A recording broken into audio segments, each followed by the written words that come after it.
Hey, this is your girl Tysheen, and I'm back with another video. How you doing? How you feeling? Yes, Lost in the Pond. Lost in the Pond. I have another one, yes, and he's gonna talk about 5 ways British and American movie theaters are very different. I'm curious to know. I haven't been in the movie theaters in such a long time. Ever since this whole thing going on, I haven't been in the movie theaters in years. Do I miss it? A little bit. I do. But I haven't seen any good movies out, so it's like I don't even know if it's worth going to the movies anymore. But let's get straight to it. In Britain, I always got the sense that we perceived this American reaction to blockbuster films as quite unusual because the actors aren't actually there to receive the applause. Hello, I'm Lawrence and I'm on a quest to uncover all of the memos that Britain and America lost in the pond, and one of those memos pertains to movie theatres/cinemas. We'll get onto terminology later. But as somebody who's been frequenting cinemas since 1987, when I went to see both Superman 4: The Quest for Peace and Masters of the Universe, 2 films criminally overlooked by the Academy, I've had my fair share of experience of... Wait, Masters of the Universe? I ain't never heard of that movie. Master of the Universe. Is that He-Man? I'm trying to remember. It sounds familiar, but I don't think I've ever seen that movie. Cinemas in both Britain and America. And while cinema complexes in both countries do have things in common, such as the smell of popcorn and human there are also some subtle and not so subtle differences. Now, cinemas of course have taken something of a hit during the COVID-19 pandemic, but in the event that reports of their death are exaggerated, here are epic ways that British and American movie theatres are very different.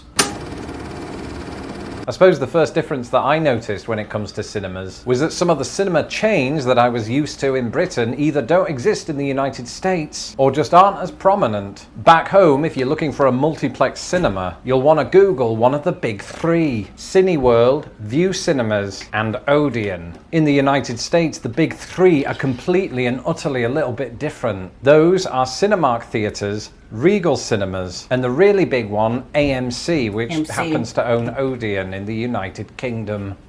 That's the theater I mostly go to, AMC. Personally, as somebody who doesn't choose his cinemas by brand name, but rather by whether they're showing the film that I want to watch, I don't really have a preference either way, but I know that humans, being humans, probably do have strong feelings on this, so let me know in the comments below. I mean, every movie theater here in America is kind of different. Some has like nice movie theaters, like a recliner chair.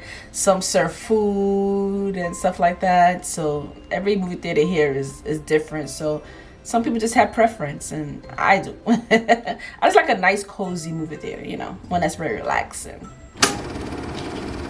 One thing I can definitely say about both British and American cinemas is that they both do pretty well about showing the other country's films. So for example, as a kid, I went to see Back to the Future 2, Indiana Jones and the Last Crusade, Who Framed Roger Rabbit, Police Academy 6, while in America, I and many other people went to see the likes of Philomena, The King's Speech, Bridget Jones 3, Shut Up. But there's one thing, for various reasons or another, that often gets changed: the title of the film. Down the road, I do intend to do what Americans call a deeper dive into this, but to whet your appetite, here's a brief list of films that were released under different names in Britain and America. 2017's Pirates of the Caribbean: Dead Men Tell No Tales was rebranded in the UK as Pirates of the Caribbean: Salazar's Revenge. On the other hand, the 2001 British-made film The 51st State was released in the United States as Formula 51.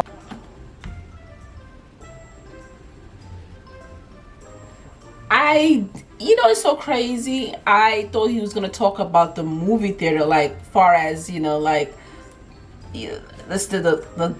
designs and all of that stuff. I'm surprised. I'm shocked, to be honest. I didn't know that.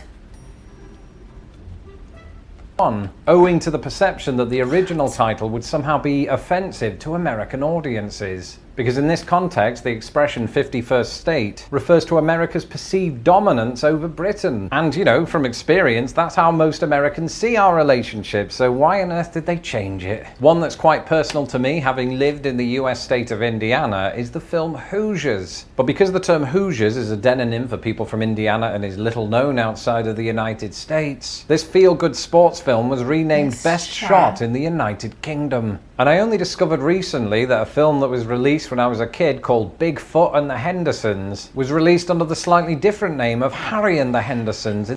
But my thing is, though, they could do that? Like, what if the movie is made in that country and they name it that country? I didn't know that another country could change it, or they don't mind. I'm quite sure if I was the person who made the movie, I'm quite sure I wouldn't care as long as somebody's watching it.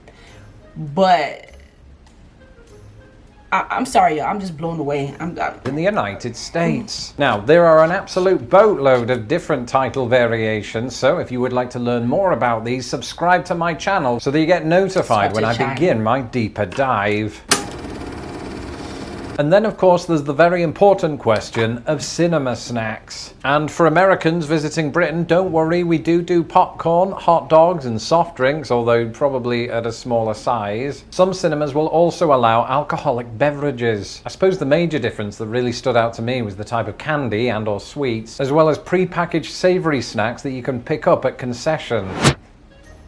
Okay. In America, you're more likely to find Doritos than you are KP Crisps. And when it comes to chocolate snacks, both countries might do M&Ms. But Britain also rolls out the Maltesers and various Cadbury products. Whereas the US has a line of candy that I'd never heard of before moving to the United States. So things like Milk Duds, Raisinets, Whoppers, Bunch Crunch, and of course, Reese's Pieces.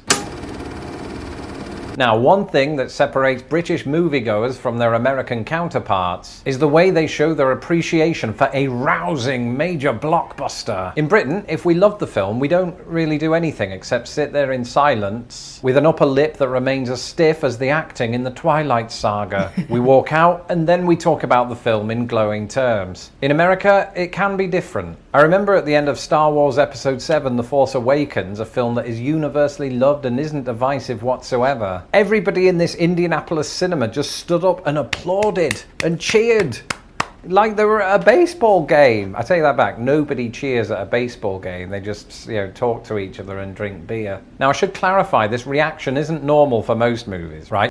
I mean, if the movie is great, of course everybody's gonna clap. But if it's not that great, if you don't hear people clapping, then it probably, the movie was alright. You're not going to see a whole room of people stand up and applaud the King's speech, although I did, because, Britain. You get 'em, George. But the big blockbusters with ultra-intense fan bases do tend to bring out that reaction. In Britain, I always got the sense that we perceived this American reaction to blockbuster films as quite unusual, because the actors aren't actually there to receive the applause. And it gets me wondering, right, at the end of my videos, do Americans clap? Don't answer that. I don't want to know either way.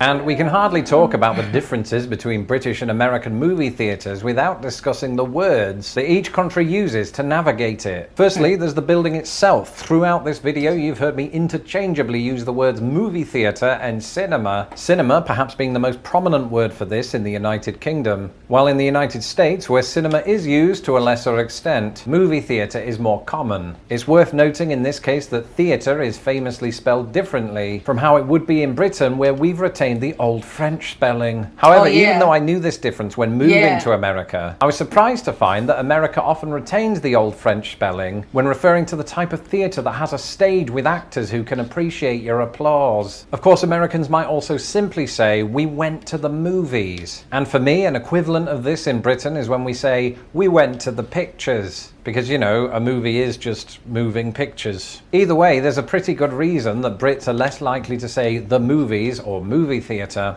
And that's because we're less likely to use the word movie itself. Instead, we often refer to a movie as a film, or less commonly, a flick. And there are two other cinema-related words that are less commonly used these days, but were all the rage when I was a kid. The first is a word to describe a break midway through a film, in which I noticed it in my family, especially, my parents are Jamaican. They don't say movies or movie theater. They will say film. When we go watch a film. I'm gonna go catch a film. How would they say it? If you're Jamaican, comment below. How y'all say it? I'm gonna go catch a film. Or we're gonna go watch a film. I know there's a way how they say it, but they don't say movies or cinema or none of that.